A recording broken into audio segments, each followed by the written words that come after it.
Antara rangsangan dan respon ada ruang. Di ruang itu terletak kekuatan kita untuk memilih respon kita. Dalam respon kita, terletak pertumbuhan dan kebebasan kita.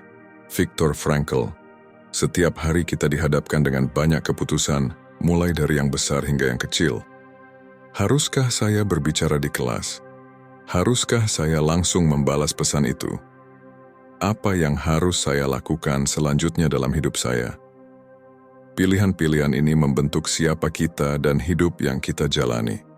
Namun, seberapa sering kita berhenti sejenak dan benar-benar berpikir sebelum bertindak? Hari ini, kita akan membahas bagaimana menguasai ruang antara apa yang terjadi pada kita dan bagaimana kita meresponsnya. Di akhir video ini, Anda akan mendapatkan 19 teknik ampuh untuk membantu Anda berhenti sejenak, merenung, dan membuat keputusan yang lebih bijak, apapun yang kehidupan berikan pada Anda. Jika Anda pernah menyesali keputusan terburu-buru atau bertanya-tanya mengapa sesuatu tidak berjalan seperti yang diinginkan, video ini cocok untuk Anda. Kita tidak hanya membicarakan keputusan besar yang mengubah hidup, ini juga tentang pilihan sehari-hari yang menentukan siapa kita. Coba ingat saat terakhir kali Anda berdebat dengan teman atau anggota keluarga. Mungkin Anda mengatakan sesuatu dalam emosi yang kemudian Anda sesali. Bagaimana jika Anda sempat berhenti sejenak dan berpikir sebelum berbicara? Menunggu sebentar bisa mengubah segalanya. Kekuatan untuk membuat keputusan yang lebih baik terletak pada kemampuan kita untuk berhenti dan berpikir. Hari ini, kita akan menyelami cara-cara yang digunakan para Stoik untuk mempertajam pikiran mereka dan membuat keputusan yang menghasilkan hasil yang lebih baik. Tidak hanya untuk diri mereka sendiri, tetapi juga untuk orang di sekitar mereka. Seneca pernah berkata, "Tidak ada yang lebih terhormat daripada hati yang penuh rasa syukur, dan tidak ada yang lebih kuat daripada pikiran yang meluangkan waktu untuk mempertimbangkan tindakannya." Kami akan membahas teknik seperti aturan 5 detik, aturan 24 jam, dan banyak lagi yang dirancang untuk membantu Anda menciptakan ruang penting di mana kebijaksanaan bisa berkembang. Ayo mulai. Kekuatan dari berhenti sebentar. Langkah pertama untuk membuat keputusan yang lebih baik sangat sederhana. Berhenti. Belajar berhenti sejenak seperti menemukan kekuatan super rahasia di dunia yang memaksa kita untuk bertindak cepat. Metode 1. Aturan 5 detik. Mari mulai dengan aturan 5 detik. Hitung mundur dari 5 ketika Anda merasa dorongan untuk bertindak. Apakah itu mengirim pesan, mengatakan sesuatu dalam emosi, atau membuat keputusan mendadak? Berhenti sebentar ini memberi kesempatan bagi pikiran Anda untuk menyusul perasaan Anda. Bayangkan Anda ingin membalas pesan yang membuat Anda kesal. Alih-alih langsung merespons, ambil 5 detik. Dalam waktu itu, Anda seringkali menyadari bahwa reaksi awal Anda bukanlah yang terbaik. Ingat apa yang dikatakan Marcus Aurelius. Anda memiliki kekuasaan atas pikiran Anda, bukan kejadian-kejadian di luar Anda. Dengan menyadari ini, Anda akan menemukan kekuatan. Aturan 5 detik membantu Anda mengendalikan pikiran sebelum pikiran mengendalikan Anda. Metode 2. Aturan 24 jam. Untuk keputusan yang lebih besar, ada aturan 24 jam. Teknik ini mengharuskan Anda menunggu selama 1 hari penuh sebelum membuat keputusan besar. Apakah itu membeli sesuatu yang besar, memilih langkah hidup selanjutnya, atau menyelesaikan konflik? Memberikan waktu 24 jam memungkinkan emosi untuk mereda dan pemikiran yang lebih tepat muncul. Jika Anda ragu tentang keputusan besar, tunda selama sehari. Anda akan sering menemukan bahwa apa yang awalnya terasa mendesak, kini terasa lebih bisa dikelola, dan Anda memiliki pemahaman yang lebih baik tentang pilihan yang tepat. Seperti yang dikatakan oleh filsuf Epictetus, bukan apa yang terjadi padamu, tapi bagaimana Anda meresponsnya yang penting. Berhenti sejenak sebelum bertindak memungkinkan Anda memilih reaksi dengan bijak. Mengubah perspektif. Terkadang cara terbaik untuk membuat keputusan bijak adalah dengan melihatnya dari sudut pandang yang berbeda. Mengubah perspektif dapat membuka pilihan yang sebelumnya tidak Anda perhatikan. Metode 3. Pandangan dari atas. Teknik pertama adalah pandangan dari atas. Bayangkan Anda melihat kehidupan Anda dari ketinggian, seolah-olah Anda menontonnya dari luar angkasa. Dari kejauhan, hal-hal yang terasa sangat membebani menjadi lebih kecil. Metode ini membantu Anda fokus pada apa yang benar-benar penting. Misalnya, Anda merasa stres tentang ujian atau percakapan sulit dengan teman. Cobalah bayangkan melihat situasi itu dari atas. Seberapa pentingkah ini dalam sebulan atau setahun? Apa yang tampak besar dari dekat seringkali hanya bagian kecil dari cerita besar Anda. Seneca mengingatkan kita bahwa waktu menyembuhkan apa yang tidak bisa dilakukan oleh alasan. Ketika Anda melangkah mundur dan melihat masalah dari kejauhan, Anda mendapatkan kejelasan dan bisa membuat pilihan yang lebih baik. Metode 4. Tukar peran. Teknik lainnya adalah tukar peran. Intinya, ini adalah tentang melihat situasi dari sudut pandang orang lain. Tanyakan pada diri Anda, bagaimana teman, mentor, atau orang yang Anda hormati akan melihat masalah ini. Misalnya, jika Anda sedang berada di tengah dilema, coba pikirkan apa yang akan Anda nasihatkan kepada seseorang yang berada di posisi yang sama. Bagaimana seseorang yang Anda hormati akan menyikapi situasi tersebut? Perubahan perspektif ini bisa membantu Anda menemukan solusi yang sebelumnya tidak terpikirkan. Seperti yang dikatakan oleh filsuf Aristoteles, mengetahui diri sendiri adalah awal dari segala kebijaksanaan. Anda dapat lebih memahami pikiran dan pilihan Anda dengan melihatnya dari perspektif orang lain. Mengelola emosi. Emosi dapat mengaburkan penilaian kita dan menyebabkan keputusan yang kita sesali nanti. Mempelajari cara mengelola emosi adalah kunci untuk membuat pilihan yang lebih bijak. Metode 5. Menamai emosi. Teknik pertama adalah menamai emosi. Ketika Anda merasa marah, cemas, atau frustrasi, berhenti sejenak dan tanyakan pada diri Anda, apa yang saya rasakan saat ini? Menyebutkan emosi yang Anda rasakan mengurangi kekuatan emosi itu atas Anda. Pikirkan saat Anda marah setelah berdebat. Alih-alih, membiarkan amarah itu mendorong tindakan Anda. Berhenti dan katakan pada diri Anda, saya marah. Menyadarinya, membantu Anda mundur dan merespons dengan lebih tenang. Seperti yang dikatakan Epictetus, bukan apa yang terjadi padamu, tapi bagaimana Anda meresponsnya yang penting. Menamai emosi adalah langkah pertama untuk mengendalikan reaksi Anda. Metode 6. Jeda stoik. Teknik selanjutnya adalah jeda stoik. Sebelum merespons situasi apapun, ambil napas dalam-dalam.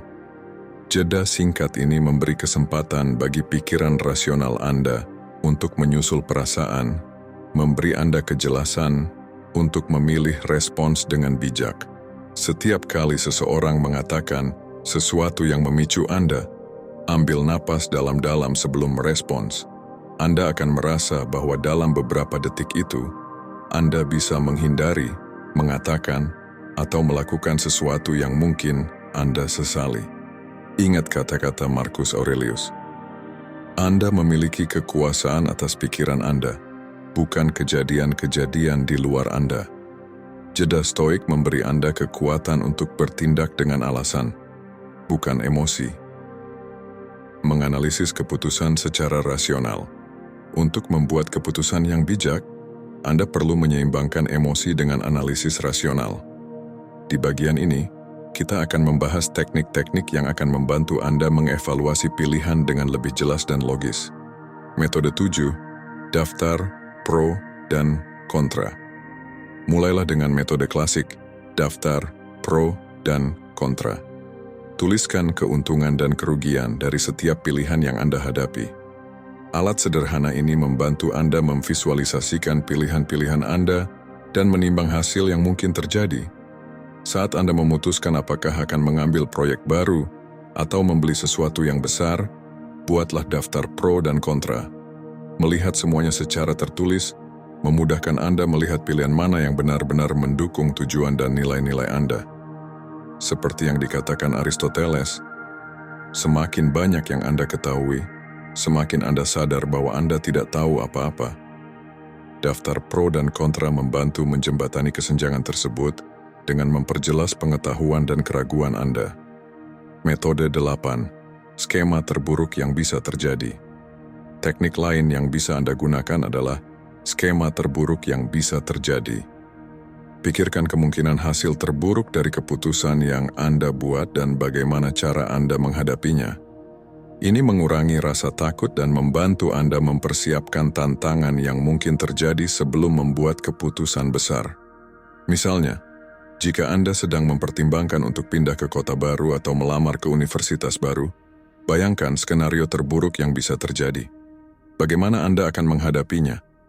Dengan mempersiapkan kemungkinan terburuk, Anda akan merasa lebih tenang dan siap menghadapinya, dan keputusan yang sebenarnya mungkin terasa lebih mudah diambil.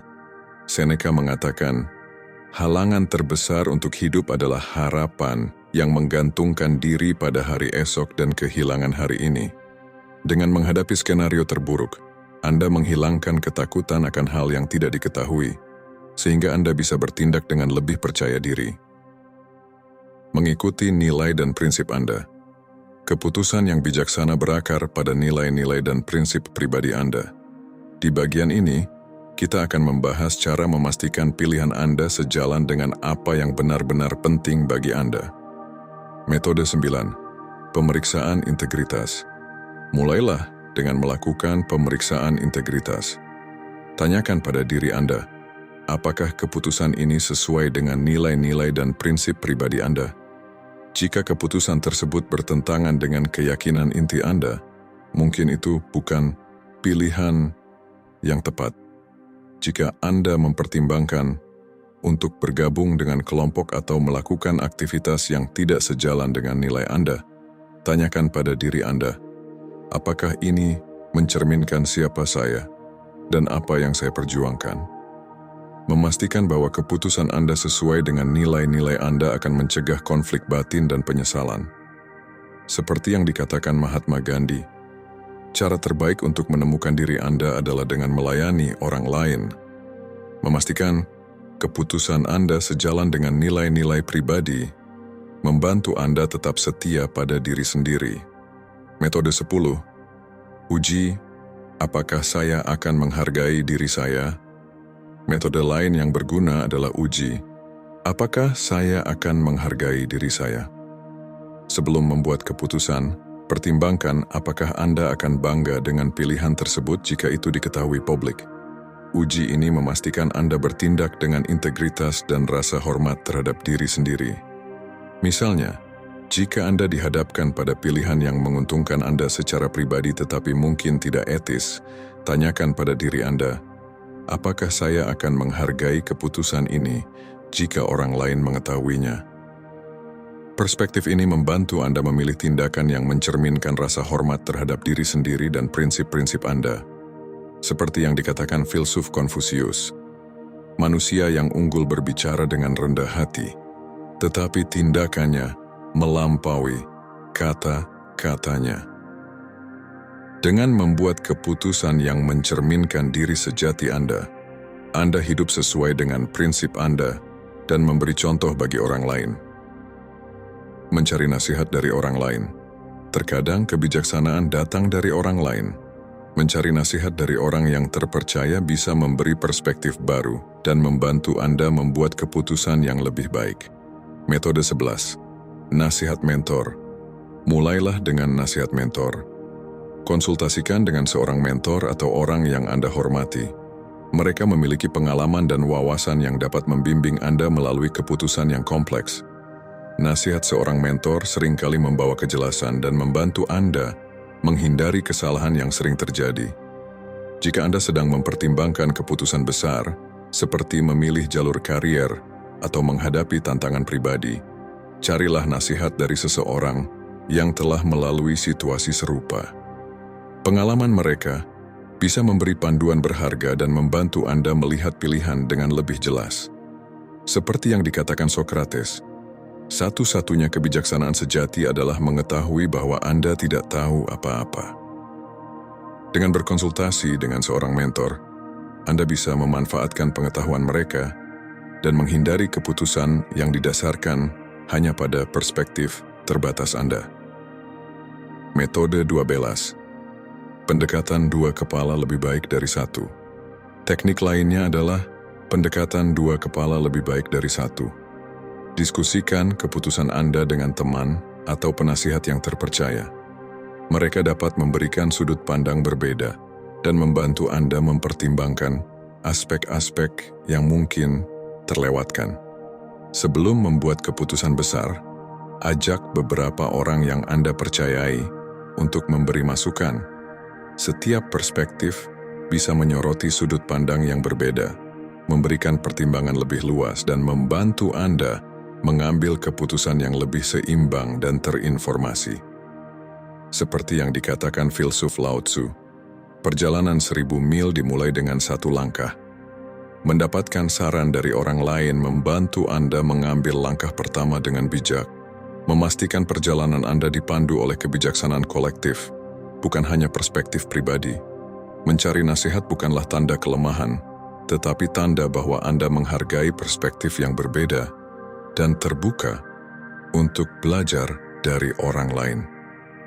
Dengan memasukkan wawasan mereka, Anda memperkuat proses pengambilan keputusan Anda dan meningkatkan peluang kesuksesan Anda. Merefleksikan keputusan masa lalu. Melihat kembali keputusan yang telah Anda buat dapat memberikan pelajaran berharga.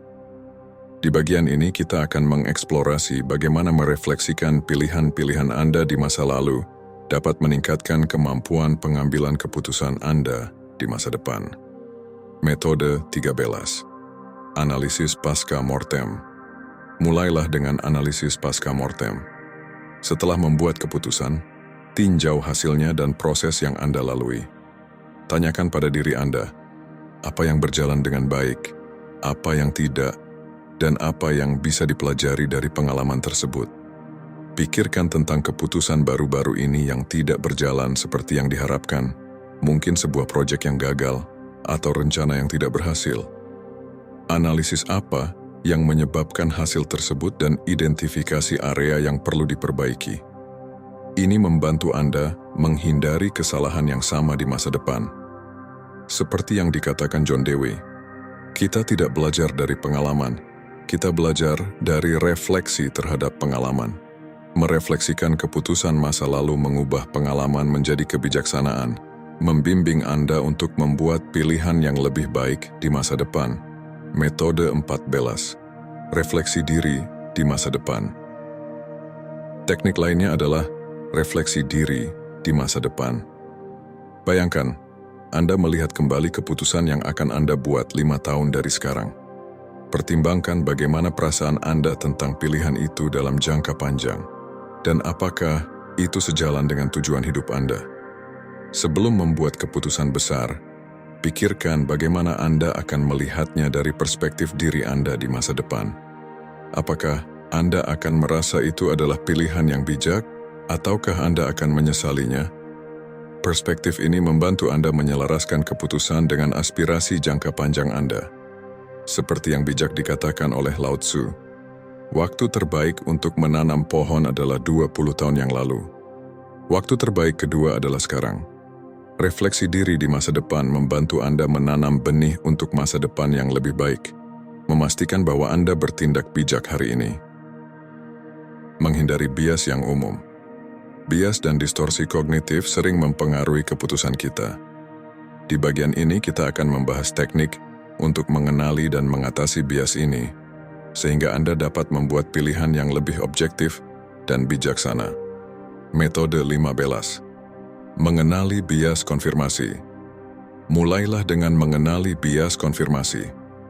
Bias ini membuat kita cenderung mencari informasi yang mendukung keyakinan kita yang sudah ada dan mengabaikan bukti yang bertentangan. Untuk melawannya, carilah sudut pandang yang berbeda dan tantang asumsi Anda.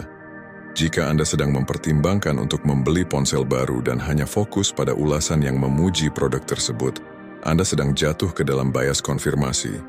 Carilah juga ulasan yang menunjukkan kelemahan produk tersebut untuk mendapatkan gambaran yang lebih seimbang sebelum membuat keputusan. Albert Einstein pernah berkata, ukuran kecerdasan adalah kemampuan untuk berubah. Mengenali dan menantang bias Anda meningkatkan kemampuan Anda untuk membuat keputusan yang lebih terinformasi dan cerdas. Metode 16. Teknik Prem-Ortem. Teknik lainnya adalah Prem-Ortem. Sebelum membuat keputusan besar, bayangkan bahwa keputusan tersebut sudah gagal. Cobalah untuk mengidentifikasi alasan mengapa hal itu gagal dan apa yang bisa Anda lakukan untuk mencegahnya. Teknik ini membantu Anda lebih siap dan meminimalkan risiko kegagalan. Jika Anda berencana untuk memulai bisnis atau proyek baru, lakukan teknik premortem. Bayangkan proyek tersebut gagal dan cari tahu apa yang bisa menyebabkan kegagalan tersebut. Dengan memikirkan potensi masalah sebelumnya, Anda dapat merencanakan solusi lebih baik. Teknik menghadapi ketidakpastian. Ketidakpastian adalah bagian tak terpisahkan dari kehidupan. Menghadapinya dengan cara yang tepat justru dapat membantu Anda membuat keputusan yang lebih percaya diri dan efektif. Di bagian ini, kita akan menjelajahi metode untuk mengelola dan memanfaatkan ketidakpastian. Metode 17. Permainan apa jika? Mulailah dengan permainan apa jika. Teknik ini melibatkan pertanyaan-pertanyaan apa jika untuk menjelajahi berbagai skenario dan kemungkinan hasil dari keputusan yang Anda buat. Dengan mengantisipasi berbagai kemungkinan, Anda bisa lebih siap menghadapi ketidakpastian dan membuat keputusan yang lebih terinformasi. Misalnya, jika Anda mempertimbangkan untuk mengambil pekerjaan baru, tanyakan pada diri Anda, apa jika saya sukses di pekerjaan ini, dan apa jika saya gagal? Dengan mempertimbangkan kedua sisi, Anda bisa lebih siap untuk tantangan yang mungkin terjadi, dan keputusan yang diambil terasa lebih jelas. Seperti yang dikatakan Charles Darwin, bukan spesies yang terkuat yang bertahan, juga bukan yang paling pintar, tetapi yang paling responsif terhadap perubahan. Dengan menerima ketidakpastian dan mempersiapkan diri untuk berbagai kemungkinan, Anda menjadi lebih adaptif dan tangguh. Metode 18. Analisis terbaik, terburuk, dan kemungkinan. Metode lain yang sangat berguna adalah analisis terbaik, terburuk, dan kemungkinan. Pertimbangkan hasil terbaik, terburuk, dan yang paling mungkin terjadi dari setiap keputusan. Ini membantu Anda menyeimbangkan optimisme dengan realisme ketika menghadapi keputusan besar. Misalnya, ketika memilih untuk pindah ke kota baru, atau memilih pasangan hidup, analisis hasil terbaik, terburuk, dan kemungkinan yang paling mungkin terjadi. Pendekatan seimbang ini akan membantu Anda mempersiapkan diri untuk berbagai hasil dan melihat gambaran yang lebih jelas tentang apa yang mungkin terjadi. Seperti yang dikatakan Rainier Maria Rilke, satu-satunya perjalanan yang berarti adalah perjalanan ke dalam. Menghadapi ketidakpastian dan menerima perubahan akan meningkatkan ketahanan batin Anda dan keterampilan dalam mengambil keputusan yang bijak. Metode 19. Pendekatan pohon keputusan terakhir. Gunakan pendekatan pohon keputusan. Buatlah peta visual dari keputusan yang Anda hadapi, dengan cabang-cabang yang mewakili pilihan yang berbeda dan hasil-hasil yang mungkin terjadi. Representasi visual ini membantu Anda memetakan kemungkinan hasil dan memudahkan Anda untuk membuat keputusan yang lebih terstruktur. Misalnya, ketika memutuskan apakah akan memulai proyek baru, buatlah pohon keputusan dengan cabang untuk setiap pilihan dan hasil yang mungkin. Pendekatan ini membantu Anda mengevaluasi konsekuensi dari setiap pilihan secara sistematis, mengurangi ketidakpastian, dan meningkatkan kejelasan dalam pengambilan keputusan. Heraklitus berkata, perubahan adalah satu-satunya hal yang konstan dalam hidup. Dengan menerima ketidakpastian dan menggunakan alat seperti permainan apa jika, analisis terbaik, terburuk, dan kemungkinan, serta pohon keputusan, Anda dapat membuat keputusan yang lebih baik dalam menghadapi perubahan dan ketidakpastian. Menguasai seni membuat keputusan bijak. Mengambil keputusan bijak memerlukan penerapan berbagai teknik introspeksi dan strategi praktis. Kami telah membahas metode untuk mengelola emosi, menganalisis keputusan secara rasional, menyesuaikan pilihan dengan nilai-nilai pribadi, mencari nasihat, merefleksikan keputusan masa lalu, menghindari bias, dan menghadapi ketidakpastian dengan lebih baik. Kini saatnya untuk Anda mempraktikkan prinsip-prinsip ini dalam kehidupan sehari-hari. Mulailah dengan merefleksikan keputusan-keputusan terakhir yang Anda buat dan tentukan area-area di mana teknik-teknik ini dapat diterapkan. Anda bisa mulai kecil, misalnya dengan menggunakan analisis "apa jika" untuk mempertimbangkan peluang baru atau membuat rencana tindakan untuk mencapai tujuan yang ada saat ini. Seperti yang dikatakan Winston Churchill, untuk memperbaiki adalah untuk berubah. Untuk sempurna adalah untuk berubah seringkali. Proses pengambilan keputusan adalah perjalanan yang terus berlanjut, penuh dengan pertumbuhan dan penyempurnaan. Setiap keputusan adalah langkah menuju kebijaksanaan yang lebih besar dan perkembangan pribadi. Ingatlah, menguasai seni pengambilan keputusan adalah proses yang berkelanjutan. Teruslah belajar, tetap terbuka untuk perspektif baru, dan terapkan teknik-teknik ini secara konsisten. Perjalanan Anda menuju keputusan yang lebih bijaksana akan meningkatkan hidup Anda dan menginspirasi orang-orang di sekitar Anda. Terima kasih telah bergabung dalam eksplorasi ini mengenai pengambilan keputusan yang bijak. Saya berharap metode-metode ini dapat membantu Anda untuk mendekati pilihan-pilihan hidup dengan lebih percaya diri dan lebih jelas. Ingat, setiap keputusan yang Anda buat adalah batu bata menuju kehidupan yang Anda impikan. Jika Anda merasa video ini bermanfaat, jangan lupa untuk memberikan like, subscribe, dan membagikan kepada orang lain yang mungkin mendapat manfaat dari wawasan ini. Tulis pendapat atau pertanyaan Anda di kolom komentar. Saya ingin sekali mendengar bagaimana teknik-teknik ini bekerja bagi Anda. Keputusan-keputusan bijak yang Anda buat hari ini akan membentuk kehidupan Anda di masa depan. Semoga perjalanan Anda menuju pengambilan keputusan yang lebih bijaksana dapat menginspirasi Anda untuk mencapai hidup yang lebih berarti dan penuh makna.